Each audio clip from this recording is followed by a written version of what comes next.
트럼프 미 대통령이 북미 정상회담을 판문점에서 여는 방안을 문재인 대통령과 논의했다고 밝혔습니다. 남북 정상이 만났던 판문점에서 과연 북미 정상도 만날 수 있을지 관심이 모아집니다. 이런 가운데 왕이 중국 국무위원 겸 외교부장이 북한을 방문하기로 했는데요. 한반도를 둘러싼 국제 정세가 빠르게 변화하고 있다는 분석이 나옵니다. 관련 내용 짚어보겠습니다.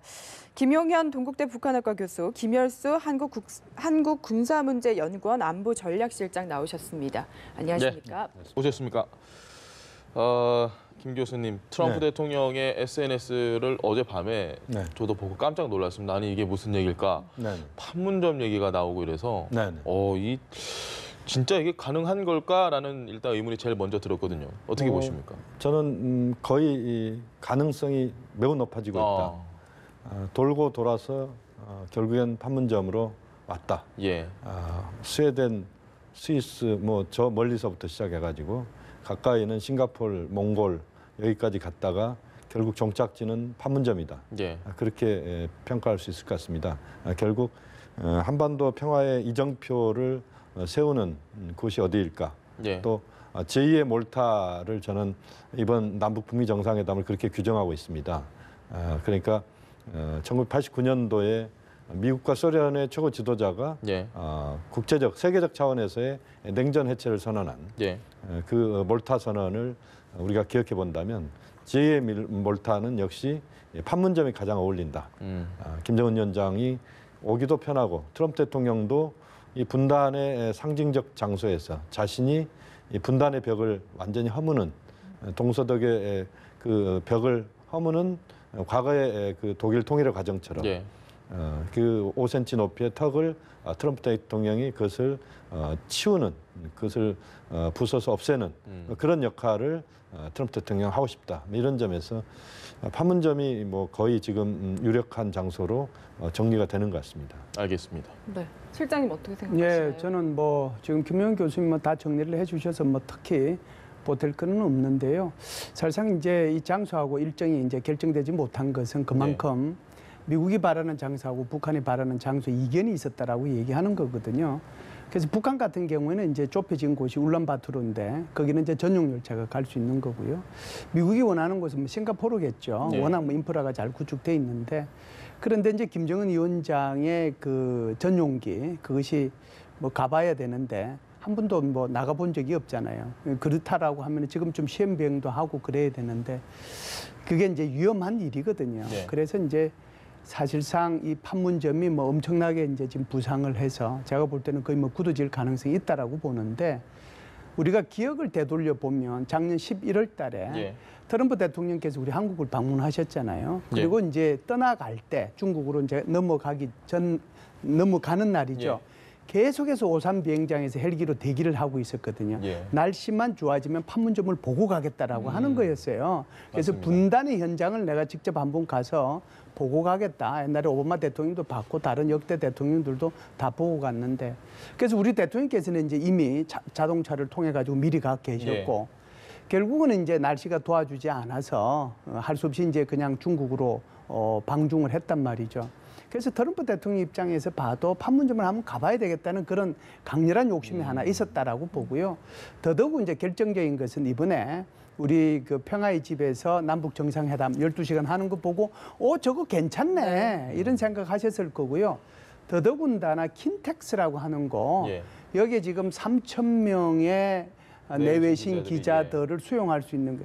아니 그렇게 수용할 만한 그런 장소와 이런 것들이 그렇게 있는 나라가 어디 있겠어요. 뭐 울란바토르에 3,000명을 수용하겠습니까? 그 보니까 아마 뭐 3,000명도 이제 이번에는 더 오겠죠. 그게 킨텍스는 이게 수용이 가능하거든요. 그래서 워낙 자신을 드러내시기를 또 좋아하시는 분이니까 이 정도 되면 이거 흥행몰이에 성공할 수도 있겠다. 그런 생각을 이제 했을 거고요. 김용현 교수님께서 지적하신 것처럼 바로 분단의 상징인 그곳에서 평화의 상징을 이제 하는 그런 그 장소로서는 최적이다. 이렇게 아마 판단하지 않았을까 그런 생각을 합니다. 알겠습니다. 그 SNS를 보면 뭐 전체적인 텍스트 마지막에 저스트 에스킹이라고 그냥 한번 물어본다라는 네네. 얘기를 붙였습니다. 특별 네. 화법인지 모르겠는데 이건 어떤 의미가 있을까요? 좀 눈길이 가던데요. 지금 이제 판문점의 이 지금 부상 과정은 예. 한 두 가지 측면을 봐야 됩니다. 하나는 지난 남북 정상회담에서 그 남북 최고 지도자가 도보다리에서 예. 40분간의 대화를 했지 않습니까? 아마 그때 문재인 대통령이 김정은 위원장을 설득했을 가능성이 높다고 봅니다. 판문점이 좋겠다. 판문점이 갖고 있는 이 상징적인 이 공간을 이제는 평화와 대화의 공간을 바꾸자. 예. 남북 정상회담으로 끝내지 말고 여기서 북미 정상회담도 여기서 하자. 그것이 저는 많은 부분 김정은 위원장에게 그 전달이 됐을 거라고 보고 예. 그래서 김정은 위원장 거기서 저는 오케이를 했을 것이다. 이런 생각이 듭니다. 그러면 내가 트럼프 대통령에게 적극적으로 이야기를 하마. 그래서 아마 문재인 대통령이 75분간의 전화 통화가 있었습니다. 제가 볼 때 이 통화도 저는 아주 세기의 통화라고 봅니다. 그러니까 지금 현재까지 이 흐름들을 보면 대체로 보면 폼페이오 국무장관 내정자의 3월 말 4월 초에 평양 방문이 하나의 중요한 분기점이었고 그다음에 남북 정상회담이 매우 중요한 또 하나의 분수령이었고 그다음에 남북 한미 최고 지도자 간의 75분간의 통화. 이때 아마 트럼프 대통령에 대해서 문재인 대통령이 김정은 위원장도 판문점이 좋다고 한다. 그리고 당신도 김일수 박사님 말씀하신 것처럼 한번 가보고 싶지 않았느냐. 그리고 이 공간을 정말 이제는 대결과 전쟁의 공간이 아니고 평화와 화해와 그다음에 협력의 공간으로 우리 세 사람을 좀 바꿔보자. 그리고 당신들 두 사람이 거기에 나서서 한번 판문점에서 만나는 것을 보여주라. 그러고 나서 남북미 같이 만나도 좋다. 이런 이야기들이 적극적으로 트럼프 대통령을 움직였다 이렇게 봐야 될 것 같습니다. 알겠습니다. 네, 지금 언급하신 부분 중에요. 남북미 정상회담이 당초 북미 정상회담 이후에 좀 예정이 돼 있었는데 장소가 판문점이 되면은 건너뛰고 그냥 남북미 정상회담이 될 수도 있지 않을까요? 굉장히 중요한 말씀을 하셨는데요. 이게 이제 종전선언과도 이제 직접적으로 연동이 되는 거거든요. 제가 이제 언론을 통해서 계속해서 얘기했던 것은 그런 거였어요. 만일 미북 정상회담이 열리게 되면 우리 대통령께서 이제 미북 정상회담 끝나고 뭐 가서 한 30분 또는 1시간만 참여하면 남북미 정상회담이 될 수 있거든요. 거기서 종전선언을 할 수 있다라고 그랬고요. 그래서 제가 이제 꿈 같은 얘기일 수 있지만 이게 지금 방송한 지가 한 2주 정도 됐을 겁니다. 2주, 3주 정도 됐을 건데 꿈 같은 얘기일지 모르지만 만일 판문점에서 하게 되면 북미 정상회담을 하고 우리 대통령께서 그 자리에 참석하시면 그냥 남북미 정상회담이 되지 않느냐 이렇게 이제 얘기를 한 적이 있는데요. 어제 트위터상에서 굉장히 중요한 단어가 하나 나옵니다.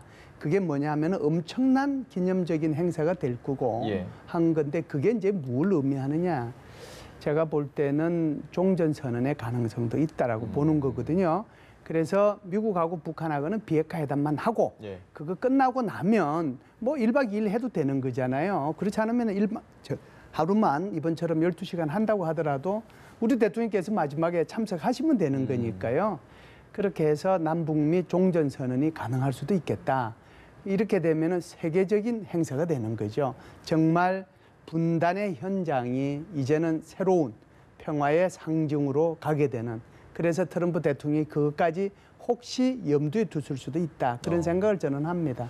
말씀만 들어도 상당히 좀 설레는 그런 상황이 연출이 될 수 있을 것 같은데 어떻게 생각하십니까? 가능하다고 보세요? 뭐 가능합니다. 저도 뭐 한두 달 전부터 정말 김일수 박사님 말씀하신 것처럼 이게 정말 남들이 들으면 꿈 같은 이야기라고 말할지 모르겠지만 트럼프 대통령과 김정은 위원장이 판문점에서 만날 수도 있다. 뭐 이런 이야기들을 몇 차례 그 세미나나 이런 자리에서 이야기를 했습니다.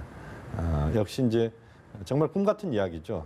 남북 정상회담도 제가 우리 학생들하고 수업 시간에 지난 월요일 날 수업 시간에 학생들하고 이제 수업 시작 전에 축하 파티를 했습니다. 학생들하고 이제 원래 내기를 했었거든요. 어떤 내기였나요? 이설주 여사가 남북 정상회담에 오느냐 마느냐를 갖고 내기를 했는데 한 70% 정도 학생은 온다. 30%는 안 온다. 그럼 저는 중립이었습니다. 왜냐하면 제가 돈을 내야 되기 때문에. 그런데 이제 월요일 날, 금요일 날 그러니까 남북 정상회담 때 이설주 여사가 등장한 그 순간부터 저희 그룹 채팅방은 난리가 났습니다. 그래서 이제 그때 그것 때문에 이제 월요일 날 수업 시간에 그런 축하 파티를 했는데요. 예. 역시 이제 가장 중요한 것은 이 꿈 같은 이야기가 현실인 것이고 네. 또 하나 중요한 것은 우리가 한 번도 가보지 않은 길을 지금 가고 있는 겁니다. 그러니까 이 가보지 않은 길에 꿈 같은 현실이기 때문에 때로는 좀 당황스럽기도 하고 예. 반신반의하기도 하고 정말 이게 정말 맞는 이야기인가, 정말 제대로 이게 가는 건가에 대해서 이게 정말 모든 사람들이 거기에 대해서 좀 걱정하기도 하고 예. 또 한편으로는 기대도 하기도 하고 뭐 이런 과정 아니겠습니까? 그런데 이제 지금 중요한 것은 이게 현재 현실입니다. 예. 현실이고 문재인 대통령이 길잡이 역할을 굉장히 잘 하고 있습니다. 본인을 전혀 드러내지 않고 예. 두 사람에게 특히 트럼프 대통령에게 모든 공을 넘기고 있습니다. 예. 푸틴 대통령과의 통화에서도 푸틴 대통령의 덕분에 네. 아베 총리하고도 아베 총리 덕분에 시진핑 주석에게도 역시 마찬가지입니다. 그러니까 이러한 문재인 대통령의 그런 자신을 드러내지 않고 두 사람의 공을 주는 예.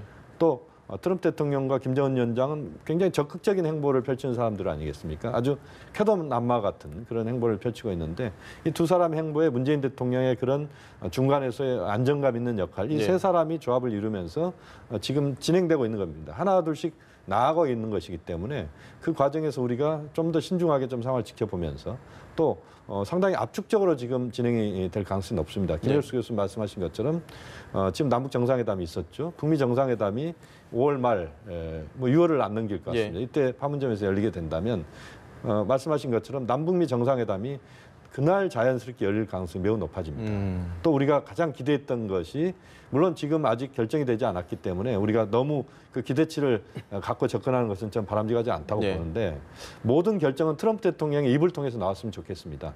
우리가 먼저 이야기 꺼내기보다는 지금 판문점이 좋다 이야기를 하지만 그러나 그 결정은 트럼프 대통령이 하게 만드는 그것이 저는 매우 중요한 것 같습니다. 종전선언도 역시 트럼프 대통령이 하게 만드는 그래서 현재 어떤 그런 흐름들이 잘 가고 있는 것 여기에 대해서 좀 더 우리가 그 적극적으로 좀 상황을 좀 지켜보면서 좀 차분하게 좀 상황을 봐야 될 것 같습니다. 알겠습니다. 저는 김용현 교수님 말씀에 이제 전적으로 동의하고요.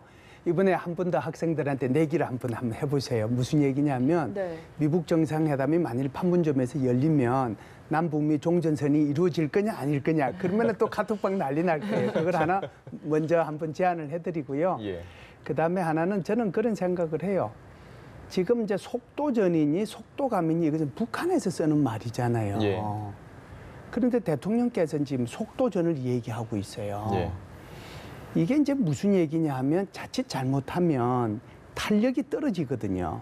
이게 지금 비핵화에 대한 탄력 전체가 떨어지고 여기에 이제 뭐 중국도 끼어들려고 그러고 러시아도 끼어들려고 그럴 거고 여기에 일본도 끼어들려고 그럴 거고 그렇게 하면은 전반적으로 전체가 식어버릴 수도 있기 때문에 이걸 빨리 탄력성 있게 밀고 나가야 된다는 그런 속도전을 우리 대통령께서 지금 얘기하고 계신데 그게 이제 나타나고 있는 모습들이 트럼프 대통령이 이렇게 얘기했단 말이에요. 5월 말 6월 초.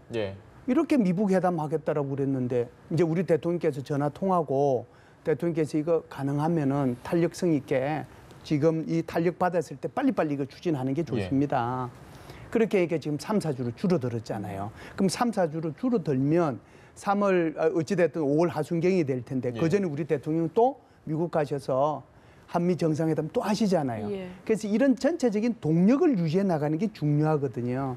그렇기 때문에 속도전은 지금은 필요한 시점입니다. 저는 그렇게 생각해요. 북한에서 사용했던 말 우리가 써도 괜찮다는 생각이 들어요. 아마 이제 그 대통령께서 계속 이야기했던 게 첫 술에 배부를 수 없다는 이야기를 많이 했고 우물가에서 숭늉 찾지 말라는 이야기도 했습니다. 또 유리 그릇을 다루듯이 지금 다루는 그런 심정이다 이야기도 했고 그다음에 그 얼음 깨지는 또 그런 얼음이 깨질 수도 있는 그런 정말 조심스러운 그런 이야기를 한 4가지 정도를 이야기했는데 지금 이제 김열수 박사님 말씀하신 것처럼 지금 쇠가 달궈졌을 때 두드려야 될 필요가 있습니다. 그러니까 그 부분은 명확한 것 같습니다. 가장 지금 탄력을 받는 상황일 때 밀고 나가야 되는 부분이 있고 다만 이제 그러면서도 우리가 어느 하나의 어떤 그 오점이 남을 수도 없기 때문에 매우 신중하게 그러면서 아주 차분하게 우리는 또 그 판 자체를 끌고 가야 되는 겁니다. 또 그 판은 혼자 끌고 가는 게 아니고 문재인 대통령 그다음에 트럼프, 김정은 이 삼각편대가 지금 끌고 가고 있는 거 아니겠습니까? 그렇기 때문에 그 과정에서 최대한 한미 간의 이견이 있어서는 안 돼요. 예. 그래서 정의용 실장께서는 제가 볼 때는 좀 표현이 그렇습니다만 아예 워싱턴 가서 사셨으면 좋겠습니다. 그래서 아예 저는 뭐 예전부터 그런 이야기를 했는데 볼튼 보좌관 그리고 미국 쪽의 주요 트럼프 대통령의 그 참모들, 여러 사람들과의 계속적인 대화를 하는 아마 우리에게 알려지지 않은 또 다른 차원에서 정영 실장께서 워싱턴을 방문을 많이 했을 거라고 저는 봅니다만 그래서 아예 미국 쪽 가서 사실 필요가 있고 또 남관계 차원에서는 역시 서훈 원장께서 북측과의 그런 소통 창구를 보다 더 긴밀하게 진행시키면서 남북미 그다음에 물론 미국과 또 북한 사이에는 또 볼튼과 그 맥메스터와 그다음에 폼페이오와 그리고 김영철 통전부장 사이에 그런 관계가 그래서 삼각 관계가 유지가 좀 더 긴밀하게 되면서 북미 정상회담 이전에 대체적인 어떤 결론을 미리 내놓는 이게 저는 중요할 것 같습니다. 알겠습니다. 지금 보면 북미, 미북 정상회담이 끝나고 뭐 잘하면 우리 문재인 대통령이 함께하는 이 가능성에 대해서 언급을 해주셨는데 꿈이 현실로 올 거예요. 그 현실로 오기 위해서 지금 제가 봤을 때는 북한과 미국이 일단 대화가 잘 돼야만이 남북미가 될 텐데 그 전제 조건이 뭐 물론 비핵화를 논의해 둔 건 있지만 북한의 입장을 보면 명확하게 체제 보장이지 않습니까? 그러면 미국도 지금 볼턴 얘기를 들어보면 뭐 딱히 무조건 비핵화에 대한 이야기만 하는데 사실 북한이 원하는 이 체제 보장이라는 걸 어느 정도 보장해 줄 수 있는 카드를 들고만 가도 좀 그게 필요할 것 같거든요. 그 카드를 준비를 할까요, 미국이? 볼턴식 방법이 이제 조금씩 변하고 있는데요. 우리가 이제 흔히 얘기하는 볼턴식 방법이라고 하는 것이 리비아식 방법이잖아요. 리비아식 방법의 핵심은 먼저 비핵화하고 나면은 그 뒤에 보상해 주는 거거든요. 그러니까 쉽게 얘기하면은 비핵화 할 동안에는 아무것도 안 해주겠다는 게 비핵화가 다 끝나고 나면 그때 수교도 해주고 경제 제재 완화도 해주고 평화 협정도 체결하고 이것이 이제 일종의 볼턴식의 미국식 뭐 방법이라고 보면 볼턴의 화법이 바뀌고 있다라고 하는 것은 리비아의 상황하고 지금 현재 북한의 상황은 다르다. 그러면 여기 뉘앙스가 다르잖아요. 그 의미는 지금 이제 미국에서 나오고 있는 빅뱅식 방법이 되겠죠. 그러니까 소위 말하는 일괄적 타격이라고 볼 수 있을 텐데요. 미국이 꺼낼 수 있는 게 이런 게 있을 겁니다. 예를 들어서 동결, 그다음에 크게 보면 불능화, 폐기 이렇게 3단계로 나눴을 때 라고 하는 내용들이 이 속에 들어갈 거예요.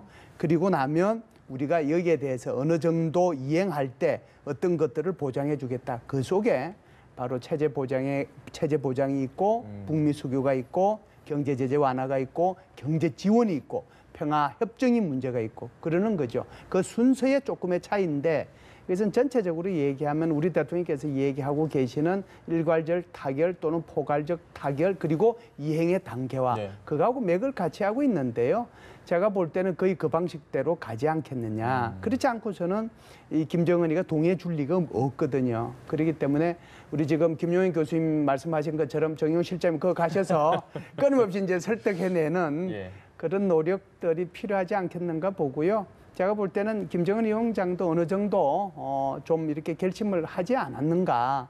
그렇다라고 하면은 미국 정상회담도 성공적으로 끝날 가능성이 현재는 굉장히 높고 그 가능성의 연장선상에서 남북미의 종전선언도 가능하지 않겠는가 이렇게 봅니다. 제가 너무 낙관적인가요? 지켜봐야 되겠죠. 뭐. 네, 이렇게 실제로 기대감이 높아지고 있는 이유가 미국에서도 사실 민주당까지 지금 분위기 좋은 상황이고 여당에서는 공화당에서는 노벨상 이야기까지 하고 있는 상황이거든요. 노벨상 이야기는 이제 우리 쪽에서 많이 이야기들을 했습니다. 그러니까 트윗이나 여러 SNS 도구를 통해서 우리 국민의 젊은 또 청년들 이런 그 세대가 평화상 이야기를 어떻게 많이 했냐면 모든 공은 트럼프에게 그리고 노벨 평화상은 트럼프에게 또 노벨 평화상이 20개 정도 있다면 20개 다 트럼프에게 이렇게 계속 이야기를 했고요. 문재인 대통령께서 이제 어젠가요? 그 수석 보좌관 회의, 수보회의라고 그러죠. 거기에서 이제 평화상 이야기를 이제 그 이희호 여사께서 꺼냈는데 거기에 대해서 당신은 노벨 평화상 관심 없다. 예. 노벨 평화상은 트럼프에게 역시 예. 같은 이야기였고 한반도에 평화의 진전이 있다면 모든 공은 트럼프에게. 뭐 저도 계속 했던 이야기가 한반도의 평화의 진전 1cm, 1m의 진전을 가져올 수만 있다면 모든 공은 트럼프에게 다 줘도 좋다. 그것이 정말 우리 국민의 심정이고 예. 또 한편으로는 트럼프 대통령이 또 본인을 지켜 세워주는 걸 굉장히 좋아합니다. 예. 또 한국에 대한 이미지도 많이 좋아지고 있는 것이고 네. 그래서 저는 앞으로 북미 정상회담이 판문점에서 개최가 되면 좋겠는데 만약에 개최가 돼서 성과가 나온다면 저는 모든 공은 트럼프, 김정은에게 그렇게 우리가 계속 이야기하면 결국 문재인 대통령도 같이 타십니다. 근데 네. 지금 뭐 영국 도박 사이트에서는 물론 뭐 모든 공은 트럼프 대통령에게라고 이야기는 하고 있지만 문 대통령과 김정은 위원장의 공동 수상 가능성이 배당률로는 1위입니다. 지금 2위인 트럼프 대통령과 차이가 상당히 많이 나는. 객관적이죠. 그 배팅하는 사람들이 어지간해서 그렇게 배팅 안 하거든요. 예. 그건 객관적 사실이에요. 예. 그래서 지금 김용현 교수님 잘 정리를 해주셨지만 우리 대통령께서 가지고 계신 외교적 리더십이라고 하는 그 이게 이제 배려라고 저는 봐요. 예. 배려. 그래서 이제 상대방에 대한 배려라고 볼 수 있는데 이게 이제 트럼프 대통령에 대한 배려, 뭐 아베 총리에 대한 배려, 푸틴 다 당신 공이다라고 이제 돌리는 거잖아요. 그 이제 칭찬해주면 다들 기분이 좋죠. 저도요 나이가 들면 들수록 칭찬해주면 기분이 좋아요. 다 그렇습니다. 그래서 이제 네. 고래도 춤추게 하는데요. 예. 그래서 그 춤을 이제는 추기 시작하는 거잖아요. 주변 국가들이 그 자체가 그 리더십이 지금 효과를 발휘하고 있다라고 하는 거고요. 우리가 이제 객관적인 사실로 보면 그 영국의 도박사들이 얘기한 그 베팅 예. 그건 정확하다고 봐야죠. 그런데도 불구하고 끝까지 아마 우리 대통령께서는 내공보다는 오히려 트럼프한테 가고 한반도 비핵화와 평화 정책이 제대로 이루어졌으면 좋겠다. 아마 그거 끝까지 갖고 가실 거예요. 그래야 또 되고요. 뭐 제가 이제 욕심을 부린다라고 하면은 제일 먼저 이 그 노벨상을 좀 줬으면 좋겠다고 생각하는 사람이요. 예. 제 얘기 듣고 굉장히 불편해하실 분도 있는데요. 저는 김정은 위원장한테 줬으면 좋겠어요. 이 노벨상 받으면 되돌릴 수 없는 거잖아요. 그에 맞게 행동을 하겠다 앞으로. 그래서 우리가 오바마 대통령한테 예. 미리 이제 그 노벨 평화상 줘서 그분이 8년 동안 어찌됐든 비핵화에 대해서 굉장히 헌신하셨잖아요. 예. 예, 물론 이제 한반도로 봐서는 좀 이제 불편한 일도 있었지만 어찌됐든 이 김정은 위원장한테 그걸 주면 한 명만 고른다라고 하면 뭐 그럴 가능성이 있고요. 제가 볼 때는 3명한테 동시에 주지 않겠냐 생각도 합니다. 그렇지만 이제 또 우리가 지금 상황에서 저는 제가 그런 말씀을 드렸지만 역시 첫 술에 배부를 수 없다. 예. 또 우물가에서 숭늉 찾지 말라는 이야기는 저는 여전히 유효하다고 봅니다. 또 우물가에서 지금은 보면 우물에서 물을 그 두레박이 길어다가 네. 숭늉을 끓이기 위해서 나무에 불을 지피는 이 정도의 단계에 와 있는 겁니다.